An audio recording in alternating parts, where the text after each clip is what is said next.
¿Qué tal amigos? ¿Cómo están? Hoy voy a hablarles un poco sobre cómo fue mi experiencia en el examen CCNA 200-301.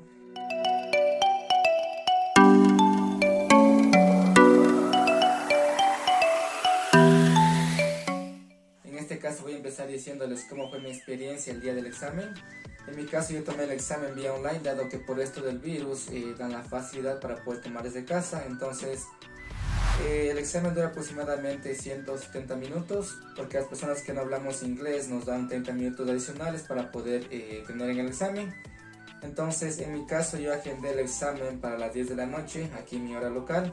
Entonces lo que ellos piden es que la persona que va a dar el examen se conecte media hora antes para poder realizar la verificación, por ejemplo, de la computadora, que esté apta para poder dar el examen, que tenga una buena velocidad de internet y que no tenga ningún problema que pueda hacer que otras personas te ayuden desde otros lugares. Entonces esa verificación se hace media hora antes.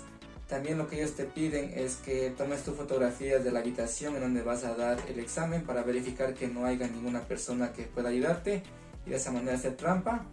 Entonces lo que ellos te envían es un código a tu teléfono, y a través de ese código, ingresando a la página web que ellos también te envían, lo que tienes que hacer es ingresar fotos de tu habitación. Entonces ese proceso toma aproximadamente una media hora, por ende ellos recomiendan que se conecten media hora antes. Y una vez que ellos ya verificaron todos sus pasos de ese proceso, le ponen en una cola a la persona que va a dar el examen. Yo recuerdo, por ejemplo, que yo estaba en la posición 28, entonces tenía que esperar a 28 personas más a que realicen ese proceso para yo poder hacer el examen. Pero generalmente siempre cumplen a la hora que ellos dicen. Por ejemplo, en mi caso estaba agendada la prueba a las 10 y me conecté como a las 9:35. Entonces ya realicé todo ese proceso y empecé a dar la prueba como a las 10:03 de la noche.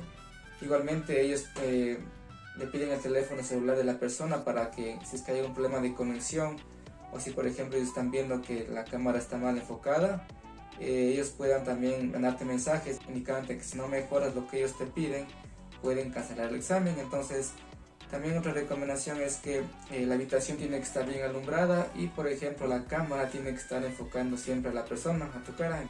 Entonces también en el proceso, antes de dar la prueba, también te piden que enfoques bien tu cámara y tienes que ponerte para que la persona que va a controlarte pueda darse cuenta que no estás haciendo trampa ni copiando. Anteriormente yo vi unos videos de otras personas que ya dieron este examen, en el cual era un poquito diferente porque había una persona directamente hablando con la que va a aplicar para el CCNA. Entonces en mi caso no fue así, simplemente me enviaron los pasos a través de su página web. Yo completé los pasos y me habilitaron el examen, y también sale la cámara que me está enfocando cuando estoy dando el examen y el tiempo que tengo para dar la prueba. Una vez que yo empezó la prueba, yo me recuerdo que no ocupé todo el tiempo, me acuerdo que me sobró como 10 minutos, entonces si es que se preparan bien, el tiempo es más que suficiente para poder dar el examen. Y una desventaja es que no se pueden retroceder las preguntas, por ende siempre que te contestes una pregunta tienes que estar seguro de la respuesta que vas a poner. Entonces una vez que ya finalicen el examen, les hacen completen un par de encuestas y después de eso les dan ya el resultado.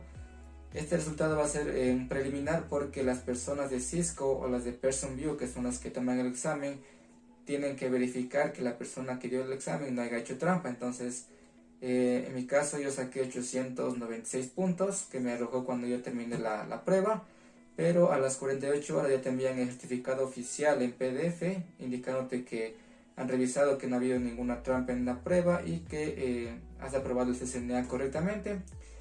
Eso vendría a ser todo en cuanto a la prueba, el día del examen. Entonces ahora voy a hablarles un poco sobre cómo yo me preparé para poder dar esta prueba. En mi caso, por ejemplo, ya va a depender de ustedes qué tantos conocimientos tengan antes de iniciar la preparación para el CCNA. Yo lo que hice es proponerme dar este examen en 3 meses, entonces tuve que hacer un programa de estudio para poder cumplir con esa meta. En este caso, por ejemplo, muchos de los temas que se toman en el CCNA yo ya los había visto en la universidad porque seguía una ingeniería en redes, entonces por esa parte se me hacía un poco más fácil poder estudiarlo. Lo que respecta a los libros, yo adquirí los 2 libros que tiene Cisco, que son la guía oficial para este examen. En este caso, si me dicen si les recomiendo o no comprar los libros, ya va a depender de ustedes. Yo creo que no es estrictamente necesario comprarlos, porque yo incluso encontré mucha más información en internet que aparte de los libros. porque una desventaja que en mi punto de vista tienen los libros es que tienen los tópicos muy detallados, entonces esto lo que hace es que te retrases en el tiempo de estudio y también en algunos temas que yo no dominaba bien, por ejemplo, a veces me confundía más los libros, entonces ahí es cuando decidí escoger información de otro lado. Entonces, en cuanto a los libros, yo les recomiendo, si es que pueden comprarlo, tienen el capital, pues no habría ningún problema, siempre son de ayuda. Pero si es que no pueden comprarlo, pues igualmente creo que no son necesarios los libros para poder pasar el examen CCNA. A partir de ahí lo que hice es, los primeros días fui sacando resúmenes de los libros, recordemos que son 2 libros. Entonces cada libro tiene unas secciones que les va indicando cuáles son las partes más importantes, y lo que iba haciendo es ir anotando esas partes para poder después estudiar. Eso me duró como aproximadamente unos 15 a 20 días. Después de eso traté de estudiar los temas que yo no conocía, por ejemplo, en lo que respecta al libro 2, que tiene, por ejemplo, servicios IP, tiene una introducción a lo que es automatización de redes, que tampoco lo conocía. Entonces esos temas traté de profundizar un poco más.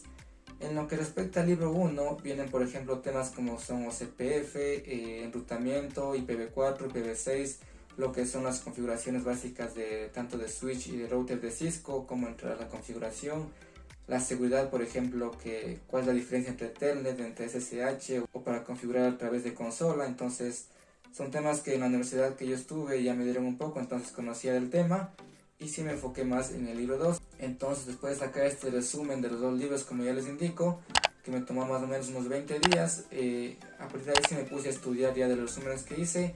Y también, por ejemplo, me sirvió mucho ver tutoriales de YouTube de temas específicos de los cuales no entendía, por ejemplo, lo que es Spanning Tree, cómo funciona, cuáles son sus diferentes versiones, las versiones de Cisco, las que son estándares, por ejemplo. También hay un canal de YouTube que yo les recomiendo que se llama Tech Bros, el cual es un canal, bueno, que está en inglés, pero que tienen videos muy buenos, en el cual, por ejemplo, hay videos de 10 o 15 minutos en donde le explican todo un capítulo que en el libro tiene aproximadamente unos 60 o 80 hojas. Les explican en videos de 10 a 15 minutos, por ende es muy bueno, ya que les van a dar toda la materia resumida y van a entender de una mejor manera. Esto me tomó más o menos unos 2 meses y medio poder estudiar ya también con el resumen de los libros. Y también lo que yo iba haciendo, y es importante, es realizar escenarios. En mi caso yo realicé en GNS3 porque en este software se puede simular redes que se asemejan mucho a la vida real. Entonces también, si me preguntan qué software yo les recomiendo para poder dar este examen, sí, Packet Tracer es muy útil para poder estudiar, pero si es que ustedes quieren seguir sacando más certificaciones y realizando topologías que se asemejen a la vida real, yo les recomiendo usar GNS3 porque también ahí podemos, por ejemplo, conectarnos a internet, realizar pruebas de conexión a distintos servidores y todo eso. Entonces eso es un poco más tedioso realizarlo en Packet Tracer. Entonces el GNS3 siempre se asemeja un poquito más a la realidad. Cuando faltaban ya 15 días para poder dar el examen, yo lo que hice fue enfocarme en los temas que no dominaba muy bien, porque sí me recuerdo que me hacía falta estudiar algunos temas. Por ejemplo, lo que es IPv6, no me sabía cuáles son los tipos de direcciones de IPv6, no me sabía cuáles son las diferencias, los rangos. Igualmente, por ejemplo, no me sabía muy bien cómo funciona el servidor NTP, que es el servidor que sincroniza el tiempo en los routers y switches de Cisco y también en otros equipos de otra marca.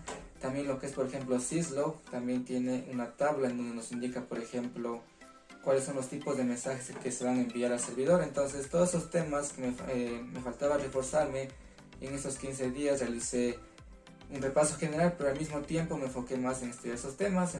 Entonces, una vez que ya pasaron los 3 meses y ya me tocaba dar el examen, yo recuerdo que la última parte del libro 2 no me sabía muy bien, pero también estaba tranquilo porque recordemos que si vemos los tópicos de CCNA, vemos que apenas del 10% o el 15% del examen tienen los temas, por ejemplo, sobre automatización de redes y lo que es también el Software Defined Network y el Software Defined Access, que son también para poder realizar un mejor control de las redes a futuro y de las redes que están ahora ya funcionando. Entonces, esos temas, como no tenían mucha trascendencia en el examen, también no me preocupé mucho de estudiar a fondo, porque en este examen solo lo que se ve es de manera general. Entonces, si es que van a seguir optando por más certificaciones, en ese caso sí ya tendrían que aprender más sobre esos temas, pero para la CCNA es suficiente con saber lo básico sobre los últimos tópicos del libro 2. Y bueno, también lo que yo les recomiendo es que, por ejemplo, si compran los libros, al final de cada capítulo o al inicio de cada capítulo, perdón, vienen preguntas muy similares a las que van en el examen. Bueno, no idénticas, pero sí les hablan un poco sobre los tópicos que tienen que saber. También eso me fue muy útil porque yo hice un cuestionario de las preguntas de los libros y faltando como 4 días me puse a resolverlos y me di cuenta que algunos temas también me faltaban reforzarlos. Y también, por ejemplo, hay preguntas que suelen ser un poco confusas y al final de cada libro viene la explicación de cada respuesta. Entonces, también de esa forma, ustedes pueden ver cuál vendría a ser la diferencia y por qué esa respuesta en cada pregunta. Entonces, eso también me fue muy útil. De igual forma, en YouTube hay muchos canales que hacen simulaciones del examen, por ejemplo, de 1 hora, de 2 horas, en donde ellos van resolviendo las preguntas que son muy parecidas a las que se tienen en el CCNA. Y también les van explicando por qué esa respuesta y por qué no otra. También recuerdo, por ejemplo, otro tema que yo no me sabía muy bien que me costó entender, son, por ejemplo, las reglas que toma un router para poder enviar un paquete cuando tenemos más de un destino, más de una ruta disponible. Entonces, esos son temas que pude aprenderlos en YouTube, gracias a que ahí existen canales que les explican muy bien. Y pues bueno, eso debe ser todo en cuanto a mi experiencia de tomar este examen. Como ya les dije, lo que más entra en este examen es temas sobre IPv4, IPv6, enrutamiento estático, enrutamiento dinámico, en este caso lo que es OSPF, eso entra bastante, creo que el 60% del examen. Me tocaron preguntas sobre estos temas, entonces sí fuera bueno que refuercen bien esa parte. Para esa forma también están más seguros de que van a aprobar el examen. También me tocó bastante lo que son cómo ingresar a los equipos, lo que es SSH, Telnet, consola. También hubo muchos temas sobre eso. También me tocaron preguntas, por ejemplo, como BGP y MPLS, que si bien no son tópicos del CCNA, en alguna parte del libro les pronuncian sobre, por ejemplo, cuáles son las diferencias entre un protocolo de enrutamiento interior y exterior. Entonces ahí entraría lo que es BGP. Pero como les digo, no les preguntan nada sobre BGP, simplemente son preguntas para poder relacionar con, por ejemplo, con SPF, cuál vendría a ser la diferencia entre OCPF y BGP, por ejemplo, en este caso. Igualmente, cuál es la diferencia entre OCPF y EGRP. Recordemos que EGRP igual no entra en este examen, entra para el siguiente, que es de CSNP en Core, me parece. Entonces, sí tienen que saber lo básico, por lo menos de EGRP, que igualmente en el libro les menciona, por ejemplo, cuál es la distancia administrativa de EGRP, cómo realiza la métrica y todo eso. Entonces, no entra tan a fondo en estos temas. Y bueno, hasta aquí llegaré este video sobre el CCNA, cómo fue el examen y cómo yo me preparé. Espero haber podido ayudar un poco sobre cómo tomar este examen. Y recuerden siempre que tienen que usar laboratorios para poder entender de mejor manera cada protocolo. Y bueno, hasta aquí llegaré este video y nos estaremos viendo en otro. Gracias.